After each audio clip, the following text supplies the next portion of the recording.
大家好，这次呢给大家介绍一下这个两个银行的对比啊。首先的话，这两家银行呢都是美国四大银行之一，第一个是老三，第二个老四啊，就是 BOA 呢是老三啊，富国银行是老四呢。那这两家银行呢，虽然说老三老四，但是呢，在全美国的话，它的网点是最多的啊，就是 ATM 机也是最多的。但是富国银行的人告诉我呢，他说虽然说我们网点很多，但是呢还是做不过花旗啊。因为呢，花旗银行它的业务做得非常稳定啊，所以说他说他买股票的时候呢，更多的时候还会买一些花旗的股票啊。那其他不说了啊，就是说这两家银行的话，我觉得吧，你如果说这两家银行卡片都有的话，在美国如果说 ATM 机的话是很好找啊，这样的话可以免手续费嘛。好，我做一个对比啊，首先先说这个 Zelle 啊，Zelle 的话，其实这两家银行都是有的。如果说你在这两家银行不是要开通网银的嘛，那都会预留手机号码跟邮箱地址。那默认的话，就是你只能要么选择一个邮箱地址，或者说两个都选都可以啊。但是呢，我建议各位的话，就是一个放邮箱，一个放手机号码，这样的话你可以两家银行互相转账啊。但是呢，也有个问题就是说呢，比如说你是 QQ 邮箱的话，你在 BOA 上面是没法登记的，或者说登记之后，即使登记成功了，别人向你转账的时候，居然会报错，或者说你收不到的钱啊。这个是我遇到过的问题，所以说 BOA 的话，尽量选择手机来绑定这个 Zelle。那富国这边的话，我尝试过了啊，用预留的 QQ 邮箱是可以绑定的，然后可以完成支付和收款的，没有问题。好，现在说一下锁卡的问题啊。那 BOA 跟富国银行这两家银行还有一点好处就是说呢，你卡片激活了，但是呢，有些时候卡片如果长期不用啊，那这样的话可能会产生风险，是吧？那这样的话你可以锁卡嘛。那锁卡的话，这样的啊 ，BOA 的话，你手机上 APP 是可以操作锁卡操作，但是没法解锁。解锁呢，它 APP 上会提示你打电话去啊，这个非常麻烦。那其实有一个怕它不教人的一个技巧啊，就是我发现在网页版的网银上，就电脑上网银啊，你是可以把 BOA 的锁卡去解锁的，但是呢，输入要求这个手机验证码啊。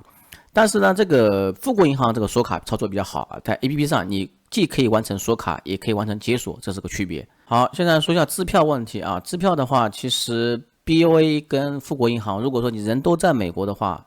别人给你张支票，你手机 APP 都可以存入。但是有一个区别就是说，你离开美国的时候，那 BOA 就不一样了 ，BOA 就没有这个功能了。比如说我在中国啊，别人有个中国的话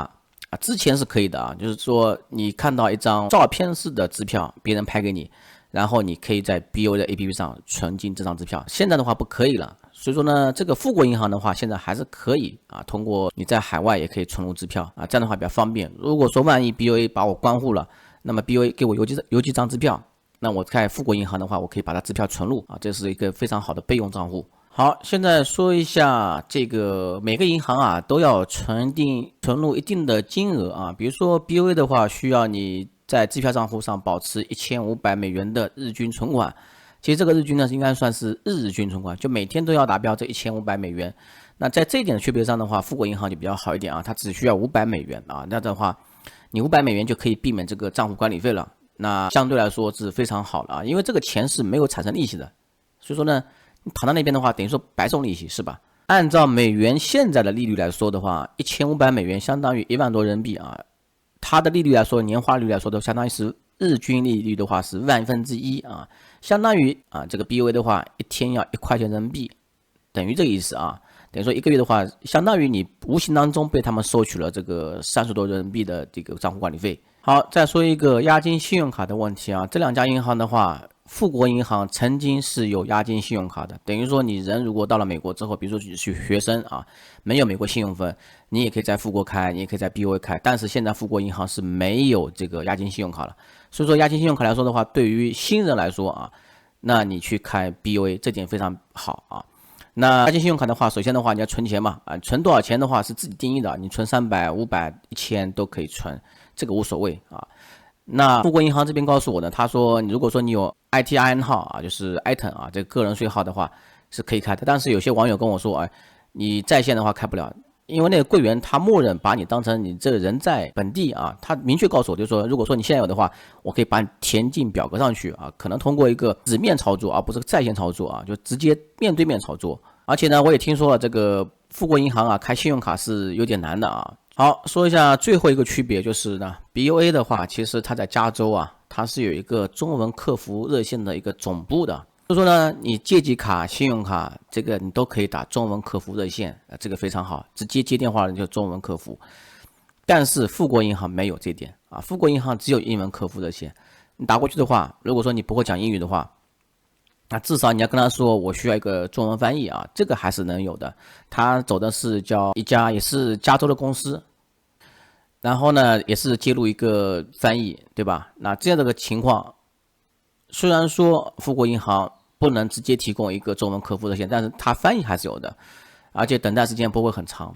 那话说回来啊 ，BOA 虽然有这个中文客服热线，我感觉这个中文客服热线其实也是很弱鸡啊。为什么弱鸡呢？你经常遇到一些问题，它只能解决一些简单的问题，它授权级别非常低。如果说一些问题啊有点高端了，或者说已经授权了啊，或者说高风险操作的时候，他不得不把你的热线电话转接到英文客服热线啊，这个时候呢，你还得交个翻译才能操作。所以说呢，这个中文客服热线的话，相当于说你是帮助一些人完完全全做一个基础的问答啊，没有太多用处。